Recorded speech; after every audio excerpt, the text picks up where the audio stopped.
Park Tae-jun's wife had been dead for 3 years. He'd scattered her ashes himself, watched the ocean swallow every trace. So when he saw Juliet Smith in that Atlanta playground with 4 children who had her face and his eyes, he realized someone had been playing a game far more twisted than he'd imagined. Stay with me, because the truth about those children will destroy everything you think you know about identity, death, and the person sleeping beside you. The funeral had been small, private, just Tae-jun and his father standing beside a cliff in Busan as the wind carried Juliet's ashes across the water. March 2020. The same month she'd supposedly died in a car accident on the highway outside Seoul. The same month Tae-jun had identified her burned body in the morgue, had signed papers confirming her death, had buried the only woman he'd ever loved. Except now she stood 40 meters away in Piedmont Park, very much alive, surrounded by 4 children who shouldn't exist. Tae-jun's vision blurred.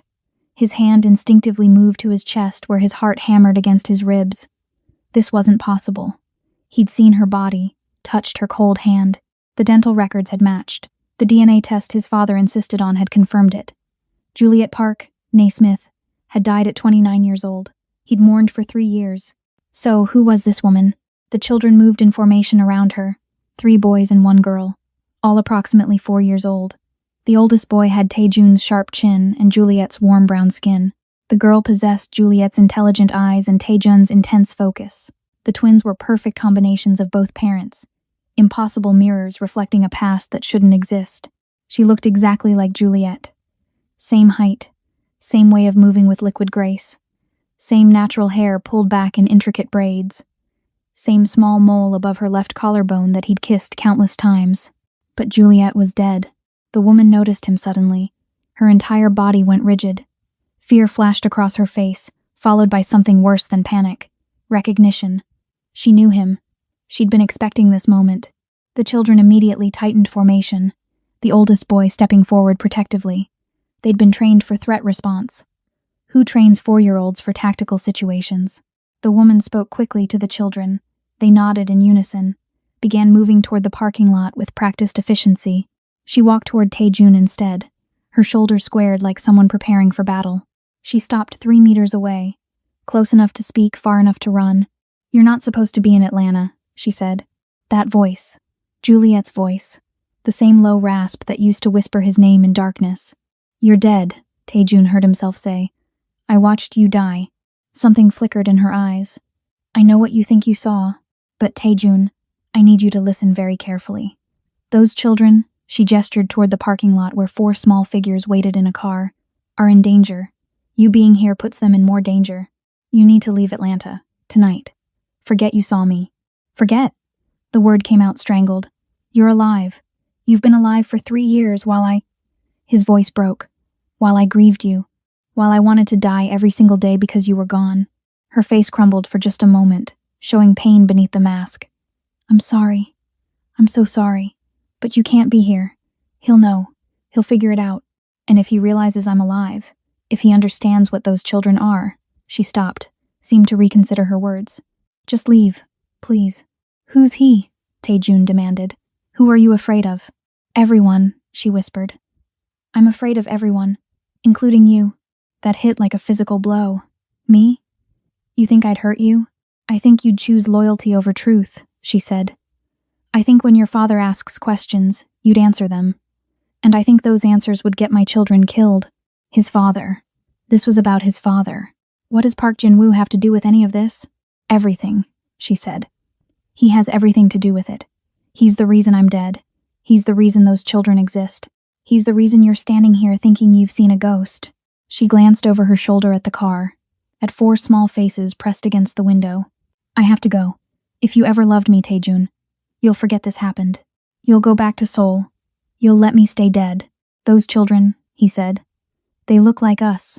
Like both of us. How is that possible if you've been dead for 3 years?" Juliet's eyes filled with tears. "Because I died the day I gave birth to them. The woman who loved you, who trusted your father, who believed family meant something, she died. What's left is just a mother trying to keep her children alive." She turned to walk away. Tae-jun grabbed her wrist. The contact was electric, undeniable. This was her, flesh and blood, alive. "Tell me the truth," he said. "All of it." She looked at his hand on her wrist, then met his eyes. The truth will make you choose between your father and me. And Taejun, I already know which one you'll pick." She pulled free and walked away, leaving him standing alone in the park with a truth that shattered 3 years of grief and a question that had no safe answer. Taejun didn't leave Atlanta. Instead, he sat in his hotel room staring at his phone, at the contact labeled "Father," and felt something he'd never experienced before: doubt. His entire life, Park Jin-woo had been absolute, infallible. The man who built empires from nothing, who commanded loyalty through fear and respect in equal measure. The man who'd held Taejun while he sobbed over Juliet's death, who'd paid for the funeral, who'd helped him scatter her ashes. Had all of that been performance? Had his father looked him in the eye while knowing Juliet was alive? The burner phone he'd bought rang at midnight. Unknown number. He answered without speaking. "You're still in Atlanta," Juliet's voice. "How did you know?" "Because you're your father's son. Obedience or investigation, no middle ground. You chose investigation." She sighed. "Fine.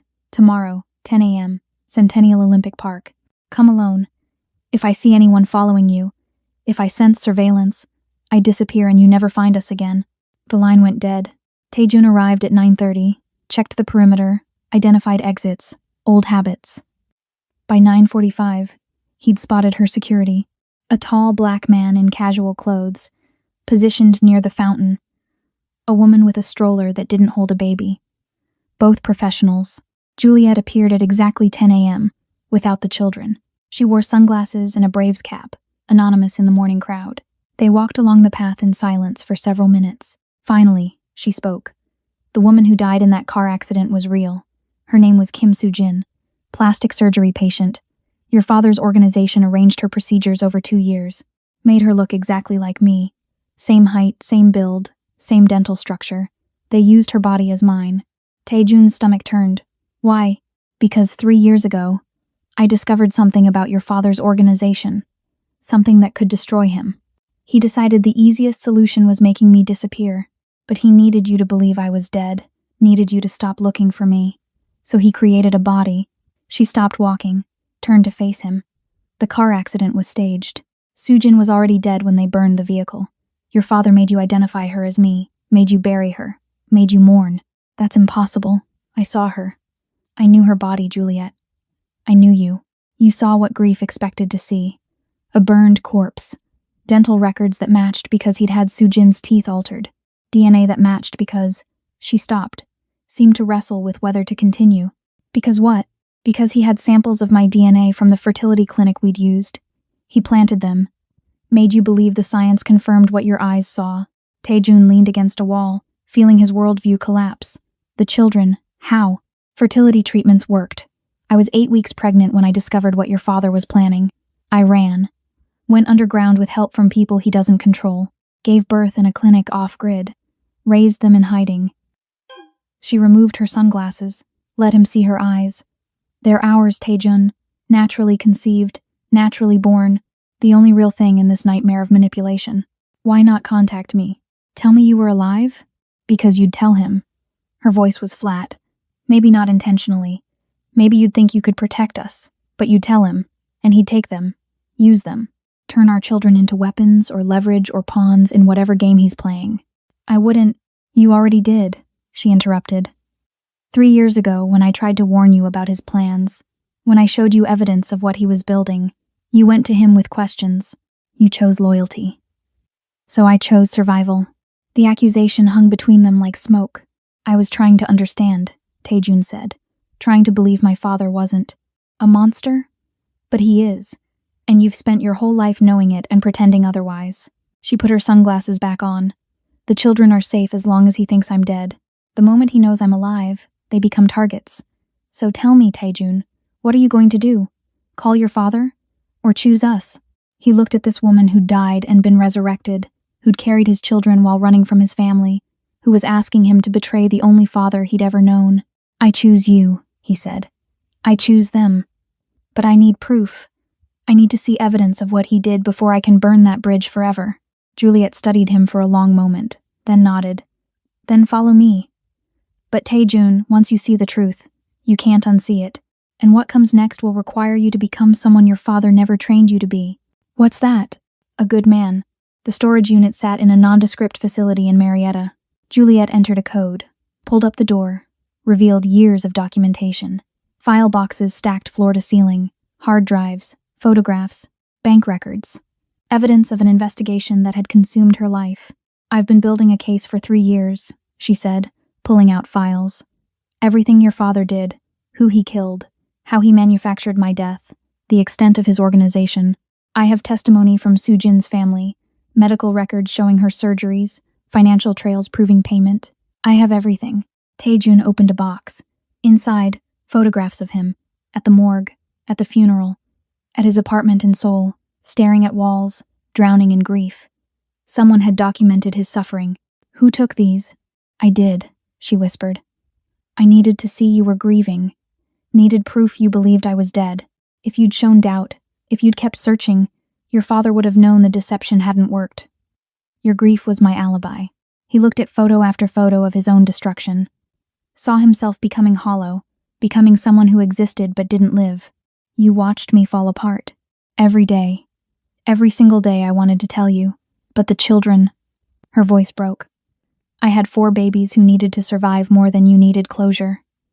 It was logical, brutal, absolutely correct, and it made him hate his father with a clarity he'd never experienced. "Show me how he did it." She pulled out a medical file. Sujin's transformation documented in photographs. A woman who'd started with different features, underwent procedures, became Juliet's twin. The timeline showed 2 years of careful alteration. His father had been planning this for years. He approached her family when she was dying of cancer, offered to pay all medical bills, provide for her children, if she'd donate her body to a medical research project. They agreed. She died 3 weeks before the accident. He kept her body preserved, then used it when he decided I needed to disappear. "Why did he want you dead? What did you discover?" Juliet pulled out another file. This one made Taejun's blood freeze. Human trafficking. His father's organization wasn't just running guns and money. They were moving people, children specifically. Orphanages in Korea connected to adoption agencies in America. Legal paperwork hiding illegal sales. "He's been selling children for 15 years, Juliet said. Tens of millions in profit. I discovered it accidentally while researching international adoption for an article. Found patterns. Tracked money. Realized some of those transactions flowed through your father's businesses." She handed him a list. Names, ages, last known locations. These children disappeared into the system. Legal adoptions that weren't legal. I tried to expose it. Your father found out. Decided I was a problem that needed permanent solving. Taejun read name after name, some as young as 3 years old. His father had commodified children while preaching about family legacy. "Why haven't you gone to authorities?" "Because they're in his pocket. Judges, police, immigration officials. I'd need federal involvement, maybe international, and I'd need to prove I'm alive first, which means explaining why I let everyone believe I was dead, which means admitting I abandoned a husband, faked my death, went into hiding. They'd investigate me before they investigated him." She was trapped in her own survival strategy. "What's your plan?" "Stay hidden, raise my children, keep documenting. Hope eventually someone with power and integrity appears who can take down an organization this big." She looked at him. "That person isn't you, Taejun. You're brilliant, loyal, trained in every aspect of his operation. But you're also his son. You can't be the one who destroys him." "Why not?" "Because even now, even seeing this evidence, part of you wants to find a way he's not the monster this proves he is. Part of you wants me to be wrong. That part will hesitate when action is required. That hesitation will get us killed." She was right. Even now, staring at proof of atrocities, Taejun's mind searched for explanations. Maybe his father didn't know. Maybe subordinates acted without approval. Maybe... "Stop," Juliet said, watching his face. "Stop trying to save him. He manufactured my death. He trafficked children. He made you grieve a staged tragedy while I hid pregnant and terrified. There's no version of this where he's redeemable." Taejun set down the files, looked at this woman who'd become a ghost to protect their children. "Then help me become the person who can destroy him. Teach me to choose right over loyalty. Because I'm tired of being his son, I want to be their father instead." Meeting the children was like staring into a mirror that reflected both past and future. Taemin, the oldest by 7 minutes, had his intensity and Juliet's strategic mind. Kojo possessed his father's silence and observation skills. Jin showed Juliet's warmth combined with Taejun's precision. And Zola, the only girl, had somehow inherited the most dangerous traits from both parents: absolute focus wrapped in disarming charm. They sat in Juliet's safe house in Decatur, studying him with identical expressions of careful assessment. 4-year-olds who'd been raised in hiding, trained in security protocols, taught to trust no one. "You're our father," Taemin said. "Not a question. A statement requiring confirmation." "Yes. Mom said you were dangerous. That loving you would put us at risk." The child's voice carried no judgment, just curiosity. She was right. "But you're here anyway." "Yes." "Why?" It was the question Taejun had been asking himself since that moment in the park. "Because 3 years ago I lost everything. Now I've found out I never lost it, just believed a lie. I'm here because I'm tired of believing lies." Zola spoke next. "Grandfather made Mom dead. He's bad." The simplicity of children cutting through complexity. "Yes, he did something very bad. Will you make him stop?" Her grammar was still developing, but her intent was clear. Would he stop his father? That question required an answer that would define everything going forward. Taejun looked at Juliet, saw her watching him, waiting to see if he'd commit or hedge. "Yes," he said. "I'm going to stop him." "How?" This from Kojo, the quiet observer. "I'm going to take everything your mother has gathered, all the evidence. I'm going to add what I know about his organization. Then I'm going to find someone who can't be bought or threatened, someone with the power to dismantle what he's built, and I'm going to hand over my father." "Then he'll hurt you," Jin said, his small face serious. "Men who get hurt strike back. Grandfather will want to hurt you for betraying him." "Probably," Taejun agreed. "Then you need protection," Taemin said. "You need what we have. Training, plans, safe houses. You need to become like Mom." Juliet had been silent, but now she spoke. "You're suggesting we trust him, bring him into our network, make him part of our survival strategy." "He's our father," Taemin said simply. "We protect family." The irony wasn't lost on Taejun. These children, raised to fear his father's organization, were offering him sanctuary in their mother's shadow world. "I accept," he said. "Teach me how to survive him." The next 3 weeks were intensive training in survival. Juliet showed him her network safe houses across 3 states, contacts in law enforcement who owed her favors, journalists who'd been investigating similar cases. Marcus, her head of security, taught him counter-surveillance techniques. The children, despite their age, contributed their own observations about maintaining secrecy, but it was the nights that changed Taejun fundamentally. Sitting in Juliet's kitchen while she documented evidence, watching her build cases with the precision of the attorney she'd been, seeing her transform from the woman he'd mourned into someone harder, sharper, more dangerous than he'd imagined possible. "You became what you needed to become," he said one night. "I became what he forced me to become," she corrected. "There's a difference. You choose strength. I chose survival. They look similar but feel different." "I'm sorry," he said, "for all of it. For not believing you 3 years ago. For choosing loyalty to him over trust in you. For making you do this alone. You didn't make me do anything. Your father did. And saying sorry doesn't change 3 years of single parenthood while hiding from a man who wants me dead." Her voice was hard. "But it's a start. What would make this right? What would actually matter?" She looked at him across the table. This woman who'd died and been resurrected by necessity. Destroy him. Completely. Publicly. Make him answer for every crime. Show our children that power doesn't protect predators forever. Do that, and we'll talk about forgiveness. And us? The question had been hanging unspoken since the park. What happens to us? That depends, she said. Can you love a woman who spent 3 years letting you believe she was dead? Can you love someone who chose children over your grief? Can you love what I became? He reached across the table, took her hand. She flinched but didn't pull away. I loved who you were. I can learn to love who you are. If you'll let me. The call came at 3 a.m. Taejun's father, voice carrying concern and something else underneath. Son, we need to talk. It's urgent. About what? About Juliet. About questions you've been asking. About why you're still in Atlanta. Ice flooded Taejun's veins. I don't know what you mean. Don't insult me. I've had eyes on you since you landed. I know you've been investigating. I know you've been meeting someone. I know, a pause, heavy with implication, that you've been visiting places a grieving widower shouldn't know about. They were compromised. Somehow, despite all precautions, his father had tracked him. We should meet. Park Jin-woo continued. Face to face. Clear the air. I'll come to Atlanta, tomorrow. Just us. It was a trap. Obviously. His father never traveled without security, never exposed himself unnecessarily. This was a power play, showing Tae-jun he knew everything and was still offering a conversation. Juliet was listening on speakerphone, her face pale. She wrote on a notepad. Say yes, we can prepare. Okay, Tae-jun said. Tomorrow. Where? That hotel you're staying at. Noon. Come alone. I'll do the same. Another lie. His father would bring an army. Tae-jun hung up and immediately started planning with Juliet and Marcus. They had 18 hours to prepare for a confrontation with one of Korea's most dangerous men. He'll have surveillance in the hotel, Marcus said. Probably already does. He'll know the layout, have exits covered, have backup positioned. He's giving us home field advantage as an illusion while maintaining actual control. Then we change the field, Juliet said. We don't meet at the hotel. We meet somewhere we control.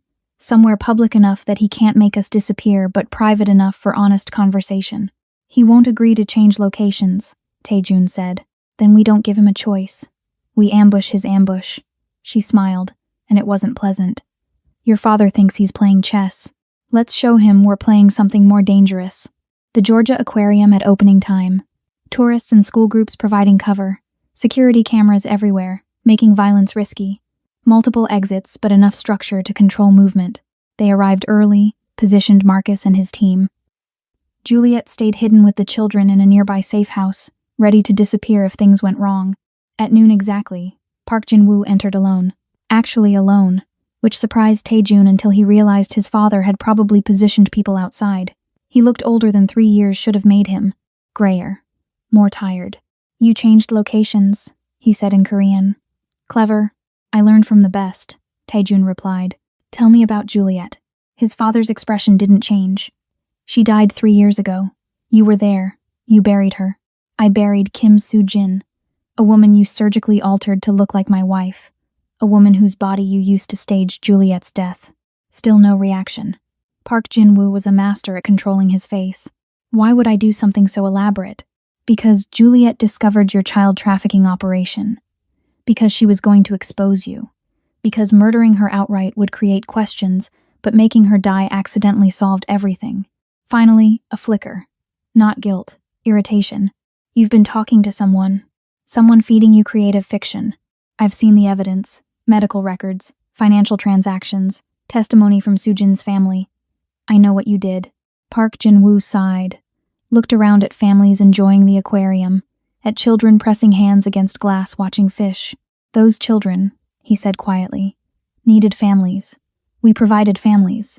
Yes, we profited. But we also created thousands of happy homes. Is that trafficking or facilitation? You sold babies to the highest bidder. Some of those children disappeared. Some adoptions fail. Some families are better at hiding than others. That's not my responsibility. The casual cruelty was stunning. You commodified children. I created opportunities. For childless couples. For orphans who'd otherwise rot in institutions. For families across 2 continents. I built bridges. He stepped closer. And your wife threatened to destroy those bridges because she had a naive view of how the world works. So yes, I eliminated the problem. I'd do it again. She's alive, Tae-jun said. His father's face transformed. The mask shattered. What emerged was something predatory and coldly furious. Impossible. I saw the body. You saw the body. You saw Soo-jin. Juliet has been alive and hiding for 3 years. And now I know everything you did. I have evidence. I have testimony. I have enough to bury you. Park Jin-woo's eyes narrowed. Then you also have enough to bury yourself. You're complicit in everything I've built. Your name is on documents. Your hands are dirty. You destroy me. You destroy your own future. I'm willing to burn for this, Tae-jun said. The question is, are you? Park Jin-woo was quiet for a long moment, watching tropical fish circle their tank. When he spoke, his voice carried a weariness Tae-jun had never heard. You think this is about control, about power, about me being a monster who can't admit fault. He turned. But what if it's about protection? What if everything I did was protecting you from something worse? There's nothing worse than child trafficking. There's torture. There's death. There's watching your son torn apart by rivals who smell weakness. His father moved closer. 3 years ago, the Wong family from Hong Kong decided our territories were negotiable. They wanted Seoul. They wanted my operations. They made it clear that to get them, they'd go through my family. Through you. Taejun felt the ground shift. You never mentioned this. Because I handled it. Quietly. Brutally. I protected you by eliminating threats before they materialized. But Juliet. He paused. Juliet made herself a target by investigating. She drew attention I couldn't control. If the Wongs knew she was building evidence, if they understood she could collapse my organization, they'd have taken her, used her, extracted every piece of information through methods that would have destroyed her mind before they killed her body. So you killed her first. I saved her, his father said. From something worse than death. I gave her a clean exit. Staged accident, quick cremation, finished. The Wongs lost interest. You moved on. She got to keep living, somewhere, without constantly looking over her shoulder for men who specialize in creative violence. Except she's been looking over her shoulder anyway. Because of you. Because she didn't trust me to protect her. Park Jin-woo's voice hardened. I gave her an out. Paid her enough money to disappear comfortably. All she had to do was stay dead. Instead, she's been building cases, gathering evidence, making herself exactly the threat I tried to neutralize. Taejun processed this. You're saying you faked her death to save her. I'm saying I removed her from a situation that would have ended in her torture and murder. Yes, I used Sujin's body. Yes, I lied to you. But the alternative was letting the Wongs get their hands on her. Tell me, son, would you have preferred that? It was manipulation. It had to be. His father excelled at reframing atrocities as necessary sacrifices. The child trafficking has been shut down for 18 months. His father interrupted. When Juliet started investigating, I realized how exposed we were. I dismantled the operation, transferred children to legitimate agencies, cleaned the money trails. I used her investigation as motivation to exit a business that had become too risky. She should be thanking me. You sold babies. I facilitated adoptions with financial incentives. In a perfect world, that would be unnecessary. We don't live in a perfect world. We live in one where orphanages overflow and childless couples are desperate. I connected supply with demand. Was it ethical? Debatable. Was it evil? That depends on your perspective. Taejun wanted to punch him, wanted to drag him to authorities, wanted to make him stop twisting reality into shapes that somehow justified horror. But he also recognized something in his father's logic. The cold calculus of someone who'd spent decades making impossible choices in impossible situations. Where's the line? Taejun asked. Where do you draw the line between necessary evil and just evil? I draw it at family, his father said. Everything I've done, every compromise, every crime, every body has been to protect this family, to protect you, to build something you could inherit without the blood I waded through to create it. Juliet threatened that. So I removed her from the equation. Not because I'm a monster. Because I'm a father who refuses to let his son pay for my choices. It was the most honest thing Park Jin-woo had ever said. It was also the most damning. Because it revealed a man who'd convinced himself that love justified atrocity. That protection required preemptive violence. That family was worth any cost, paid by anyone unlucky enough to be outside its circle. I have children now, Taejun said, 4 of them. And I need to decide what kind of father I'm going to be. Someone who justifies horror for their sake? Or someone who shows them there are lines we don't cross, even when crossing would be easier. His father smiled sadly. Then you've already decided. You're going to destroy me, because you think being good matters more than being effective. Because Juliet taught you to value morality over survival. Fine, do what you need to do. But understand the moment you move against me, you put a target on those children. My enemies will see your betrayal as weakness. They'll exploit it. And you'll learn what I already know. That being good is a luxury we can't afford. Taejun left the aquarium with his father's words echoing in his mind. Back at the safe house, Juliet waited with the children. He told them everything, his father's justifications, the claims about the Wong family, the assertion that shutting down trafficking was somehow proof of reformation. Juliet listened with her jaw clenched. He's lying. The Wong family approached us 3 years ago, yes, but I handled that situation diplomatically through my firm. There was never a kidnapping threat. He's creating a narrative that makes him the hero of his own story. You're certain? I have the correspondence, the contracts, the resolution. The Wongs wanted shipping access, not Seoul. Your father gave them routes through Busan in exchange for staying out of his primary territories. It was business, not warfare. She pulled out files. He's reframing everything to make you doubt your judgment. It's what he does. Taemin had been quiet, but now he spoke. If grandfather is lying about protecting mom, what else is he lying about? Everything, Juliet said. That's what makes him dangerous. He mixes truth with fiction until you can't tell the difference. He admitted trafficking children, then immediately reframed it as helping orphans. He confessed to staging my death, then claimed it was for my protection. He's asking you to focus on his intentions rather than his actions. What do we do? Taejun asked. We can't destroy him if he's positioned himself as my protector. Any move I make looks like betrayal of someone trying to help. We expose everything simultaneously, Juliet said. Not just trafficking, not just my faked death. Everything. His entire organization. Every crime, every connection, every person he's hurt. We create such a complete picture that his individual justifications become irrelevant against the totality. Marcus had been researching. I've found someone. FBI agent Allison Parker. She's been investigating international adoption fraud for 5 years. She's clean, competent, and crucially she's protected. High enough profile that eliminating her would create more problems than it solves. Will she believe us? Taejun asked. She'll believe the evidence, Marcus said. And we have enough to fill a warehouse. She'll investigate, and what she finds will lead to more. Your father's organization is like a hydra. Cut off one head, you find others. Parker can start cutting. But there was a problem. Taejun's phone buzzed. A text from his father. Your children are beautiful. Taemin has your eyes. Zola, your mother's smile. I look forward to knowing them properly. Lunch tomorrow? Let's discuss their future. Ice flooded through the room. Park Jin-woo knew about the children. Not just suspected. Knew. Had been watching them. How? Juliet's voice was deadly calm. I was careful. We all were, Taemin answered. I posted a picture on a private Instagram account 3 days ago. Just us playing. I used hashtags. I thought, his small voice broke. I thought it was private. No one blamed him. He was 4 years old. But the mistake had revealed everything. What does he want? Juliet asked. To meet them. To bring them into his world. To make them part of his legacy. Taejun looked at his father's message. The threat was implicit.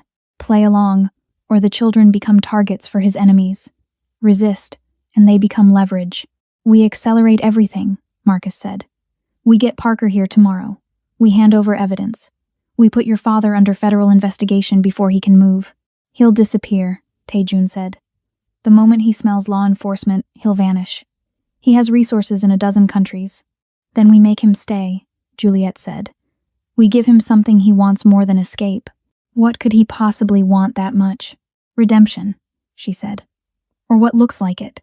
We offer him a deal. He testifies against his organization. He exposes the people above and below him. He becomes the man who brought down a trafficking network instead of the man who ran it. In exchange, reduced charges, witness protection for him, safety for us. You want me to offer my father a way out? I want you to offer him a story he can tell himself. The story where he's still a hero who made hard choices. That's all he's ever wanted to believe he's good despite everything. We give him that belief. He gives us everyone else. It was brilliant, cruel, exactly what Park Jin-woo would do in their position. He'll see through it, Taejun said. Eventually, Juliet agreed. But by then he'll be committed. He'll have testified. He'll have burned bridges with people who could hurt our children. He'll be neutralized. And if he doesn't take the deal, then we destroy him the hard way, she said, and deal with whatever consequences come. But we offer the choice first. Because that's what separates us from him. We believe people can choose better. Taejun looked at his 4 children, at these small humans who'd been dragged into a war they didn't choose. I'll call him, set up a meeting, but not lunch, not with the children, just us. Final conversation. Tell him I'll be there too, Juliet said. Dead women have perspectives, living women don't. The meeting happened in a private room at a Korean restaurant his father owned. Neutral territory that wasn't neutral at all. But they came anyway. Taejun, Juliet, and Marcus positioned outside as security and witness. Park Jin-woo's face when Juliet walked in was worth documenting. Shock, then calculation, then something approaching admiration. You're remarkably resourceful, he said in English. 3 years dead, yet here you are. Explains why the body kept decomposing incorrectly. You knew? Taejun asked. I suspected. Sujin's family received payments longer than they should have. Someone was maintaining their silence about something. I assumed you'd figured it out and were protecting her. I didn't realize she'd been hiding from both of us. He gestured to chairs. Please, sit. We should talk honestly for once. They sat. Juliet placed a folder on the table between them. This is everything. Every crime. Every connection. Every piece of evidence needed to dismantle your organization and send you to prison for life. It's currently in multiple locations. If anything happens to us, it gets released. Mutually assured destruction, Park Jin-woo said. Classic, but also pointless. You think I haven't prepared for this? You think 3 years was enough to make me vulnerable? I've been covering tracks since before you were born, girl. Your evidence is impressive but insufficient. Then why are you here? Taejun asked. Why not just eliminate us? Because you're my son. Because those children are my grandchildren. Because despite everything, I'd prefer not to go to war with my own family. Also, he smiled, because Agent Parker has been sitting outside this restaurant for 20 minutes. Very obvious surveillance. You brought federal law enforcement to a personal meeting. Either you're stupid, or you're trying to force a specific outcome. I'm betting on the latter. Juliet didn't flinch. We're offering you a deal. Full testimony against your organization. You provide names, evidence, access to offshore accounts. You help dismantle the network. In exchange, reduced charges. Witness protection. A chance to be the man who brought down trafficking instead of the man who facilitated it. And if I refuse, then we give everything to Parker tonight. You spend whatever time you have left fighting extradition and indictments. Your grandchildren grow up knowing their grandfather died in prison. Your legacy becomes a cautionary tale. You become exactly what you've spent your life trying not to be forgotten, except as an example of what not to do. Park Jin-woo was quiet for a long time. Then he laughed, and it was genuine. You're offering me redemption. A narrative where I'm complicated instead of evil, where I made mistakes but corrected them, where my final act is heroism that partially erases decades of crime. Yes, Juliet said. That's insulting, he said. And brilliant. And exactly what I'd do in your position. You understand I'm not actually redeemable? That testifying against people I've worked with for 30 years makes me a traitor, not a hero? That witness protection means giving up everything I built? We understand, Taejun said. But we also understand you're 65 years old. You have maybe 10 good years left. Do you want to spend them in prison fighting appeals? Or do you want to spend them being a grandfather? Someone those children can know without shame? Someone who did terrible things but tried to fix them before dying? You're asking me to choose family over empire. We're asking you to choose what matters more. The organization you built or the legacy you leave. Because you can't have both. Not anymore. We've made sure of that. Park Jin-woo looked at Taejun. Really looked at him. You've become someone I don't recognize. Someone who'd betray his father for a woman and children he barely knows. Someone who thinks morality matters more than survival. Your mother would be proud. I'm not sure if I am. I don't need your approval anymore, Taejun said. I need your answer. Are you taking the deal? His father stood, walked to the window, looked out at Atlanta streets. I've spent my entire life building something that would outlast me.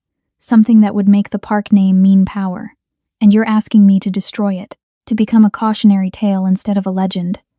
To trade everything for the possibility of being a grandfather to children who'll never fully trust me. Yes, Juliet said. That's exactly what we're asking. Choose them over empire. Choose family over power. Choose being remembered fondly by 4 children over being feared by thousands of strangers. Choose being someone better than you've been. Park Jin-woo turned back to them. If I say yes, if I testify, if I give you everything, you'll let me know them? The children? You'll give me a chance to be part of their lives? If you've earned it, Taejun said. If you've actually changed. If you prove you can put their well-being above your pride, then yes, you can be their grandfather. Then I'll do it, Park Jin-woo said. Not because your deal is appealing, but because you're right. I'm 65. I'm tired, and I'd like to die knowing my son doesn't hate me. Even if I probably deserve it. The testimony took 6 months. Park Jin-woo sat in federal facilities, surrounded by agents, revealing 30 years of secrets, names, locations, financial structures, connections throughout Asia and America. He exposed judges he'd bribed, police he'd bought, officials he'd compromised. Every revelation led to more investigations. The network he'd built over decades unraveled thread by thread. Agent Parker called it the most significant organized crime prosecution in 20 years. International warrants issued. Assets frozen. People who'd thought themselves untouchable suddenly facing extradition and trials. And at the center, Park Jin-woo, the man who'd decided betraying everyone was worth the possibility of redemption. But Tae-jun watched his father carefully during those months, looked for signs of genuine change versus performance. What he saw was complicated. His father testified with clinical precision, no emotion, no apparent regret. He provided information the way someone might catalog belongings. This person committed these crimes. That organization moved this money. These children were trafficked through these channels. No hand-wringing, no apologies. Just facts delivered by someone who decided cooperation was strategically optimal. He's not sorry, Tae-jun told Juliet one night. He's compliant. There's a difference. Maybe sorrow comes later, she said. Or maybe he's incapable of it. But he's still doing what we asked. He's still destroying his life's work. That matters even if his motivations are selfish. Does it? If he's only cooperating because we forced him, if he'd go back to trafficking tomorrow given the chance, what have we actually accomplished? We've stopped him, Juliet said. That's enough. We don't need him to be redeemed. We just need him to be neutralized. Everything else is bonus. The children met their grandfather in a supervised facility 3 months into his testimony. He looked smaller somehow, diminished by cooperation and consequences, but his face when he saw them lit up with something that seemed genuine. You're more beautiful than photographs suggested, he said in careful English. Your father tells me you're brilliant. Show me. Taemin pulled out a tablet, showed him a game he'd programmed. Zola discussed a book she was writing about families and secrets. The twins demonstrated a complicated handshake they'd invented, and Park Jin-woo watched with something approaching wonder. They're perfect, he said to Tae-jun afterward. Completely perfect. You and Juliet made something better than either of you. Don't take credit, Tae-jun said. You nearly destroyed them before they were born. Juliet kept them safe despite you, not because of you. I know, his father said quietly, and I'm trying to make sure they stay safe going forward. Everyone I'm testifying against, they're people who'd use children as weapons. I'm eliminating threats before they can materialize. That's my contribution. Negative parenting maybe, but still parenting. It was the closest to self-awareness Tae-jun had ever heard from him. Are you sorry? For any of it? For trafficking children? For destroying Juliet's life? For making me grieve someone who was alive? Park Jin-woo thought for a long time. I'm sorry I got caught. I'm sorry my methods were exposed. I'm sorry you're disappointed in me. But am I sorry for the actions themselves? I don't know. I did what I thought necessary at the time. Necessity doesn't leave room for regret. It was honest, at least. Brutally, painfully honest. Then you haven't changed, Tae-jun said. You've just been defanged. Perhaps. Or perhaps change is impossible for people like me. Perhaps all we can do is stop causing harm and hope that's enough. His father looked through the glass at the children playing. I'll never be what you want me to be.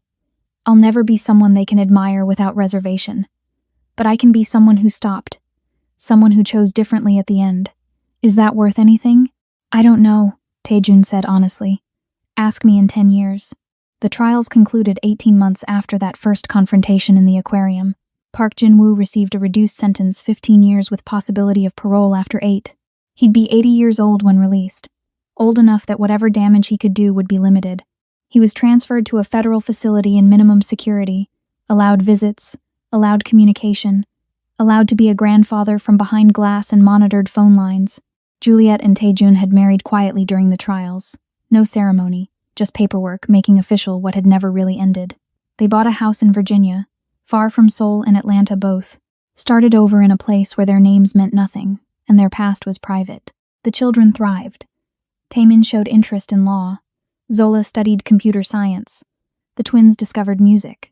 They grew up knowing their grandfather was in prison, knowing what he'd done, knowing the complicated truth about their family's origins. And somehow, they processed it with more wisdom than their parents. Grandfather made bad choices, Taemin said once. But he's our grandfather anyway. We can love someone and know they're wrong. We can visit him and still think he deserved prison. People are complicated. Out of the mouths of 8-year-olds. 10 years after Park Jin-woo's imprisonment, Tae-jun stood in a prison visiting room waiting for his father's final visit. Cancer had come quickly, aggressively. The old man had maybe weeks left. They'd transferred him to hospice care within the facility. This would be goodbye. Park Jin-woo shuffled in, thinner, grayer, diminished by time and disease. But his eyes were still sharp, still calculating, still seeing angles and opportunities others missed. "You came," he said, sitting heavily. "All of you. The children were here, now 14 years old, young adults, really, despite their age. They'd asked to come, insisted on saying goodbye to a grandfather they'd known primarily through glass and monitored conversations. We wanted to be here," Taemin said. "Your family. Family shows up. Even for criminals?" Park Jin-woo's smile was sad. "Even for people who don't deserve forgiveness?" "Especially then," Zola said. "That's what family means. Showing up even when it's hard, even when the person doesn't deserve it. That's the whole point." They talked for an hour. Park Jin-woo told stories about Taejun's mother, about growing up in poverty in Korea, about building something from nothing through determination and crime. He told them about choices, about how easily good intentions become justifications for horror. "I told myself I was building a legacy," he said. "But legacy is what people remember after you're gone, and what people will remember about me is what I destroyed, not what I built. The children I trafficked, the lives I ruined, the son I failed. That's my legacy. Everything else is just noise." "You also testified," Juliet said quietly. "You helped bring down a network that was harming children. That matters too. Not enough to erase the harm, but it matters. Does it? Does stopping evil after participating in it make you good, or just less evil?" "I think it makes you human," Juliet said. "Humans make terrible choices. What defines us is whether we keep making them or find a way to stop. You stopped. Late, under pressure, for selfish reasons, but you stopped. That's something." Park Jin-woo looked at her. This woman he'd tried to kill, who was now offering grace he didn't deserve. "You should hate me. You'd be justified. Hate takes energy I'd rather spend on my children," she said. "You're dying. You're no longer a threat. I can afford to forgive you. Not because you've earned it, because I don't want to carry rage into whatever comes next. You're stronger than I ever was," he said. "Than I ever could be." Taejun chose well. "Taejun chose correctly," she corrected. "Despite your best efforts to make him choose loyalty over love. Despite everything you did to keep us apart. Despite killing me and making him grieve, he still chose correctly. That's not about me being strong. That's about him being better than you raised him to be." Park Jin-woo turned to his son. "I'm proud of you. I know that's worthless coming from me. I know my approval means nothing after everything I did, but I need you to know you became the man I should have been. You chose family over empire, chose love over power, chose to protect children instead of exploit them. You're everything I failed to be." Taejun felt tears he didn't know he had left. "I learned what not to do by watching you. That's a kind of teaching. A terrible kind, but yes." His father reached across the table, took his hand. The touch was weak, trembling. "Take care of them, those children. That woman. Be the father I wasn't.